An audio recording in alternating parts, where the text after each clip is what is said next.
కీలక విచారణలు కొలిక్కి కేబినెట్ నిర్ణయంపై ఉత్కంఠ కాళేశ్వరం విజిలెన్స్ రిపోర్టుపై నేడు మంత్రివర్గ భేటీలో పవర్ పాయింట్ ప్రెజెంటేషన్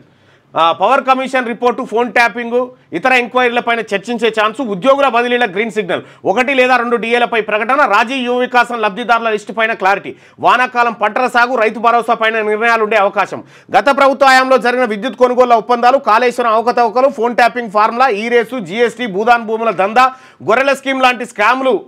సంగతి తేల్చాలని రాష్ట్ర సర్కార్ భావిస్తున్నది ఇప్పటికే పవర్ కమిషన్ కాళేశ్వరం రిపోర్టులు చేతికి అందడం మిగిలిన ఎంక్వైరీలన్నీ తుది దశకు చేరిన నేపథ్యంలో గురువారం సెక్రటేరియట్లో సీఎం రేవంత్ రెడ్డి అధ్యక్షతన జరిగిన కేబినెట్ భేటీలో ఎలాంటి నిర్ణయం తీసుకుంటారనేది ఉత్కంఠ రేపుతా ఉన్నదట ఏముంటుంది మంత్రిమండలి కూర్చొని ఏమేమి నిర్ణయాలు తీసుకుందామని అంటది కాకపోతే ఇందులో మనం ఎక్స్పెక్ట్ చేసినంతగా ఉండకపోవచ్చు మరి లేటెస్ట్ న్యూస్ తెలుగు మరియు ఇంగ్లీష్ అప్డేట్స్ కోసం ఇప్పుడే క్యూన్యూస్ అఫీషియల్ యాప్ ని ప్లే స్టోర్ నుండి డౌన్లోడ్ చేసుకోండి సరికొత్త సమాచారాల కోసం క్యూన్యూస్ వెబ్సైట్ ని ఫాలో అవ్వండి ఛానల్లో ప్రాంతీయ జాతీయ అంతర్జాతీయ వార్తలు వీక్షించండి లైక్ చేయండి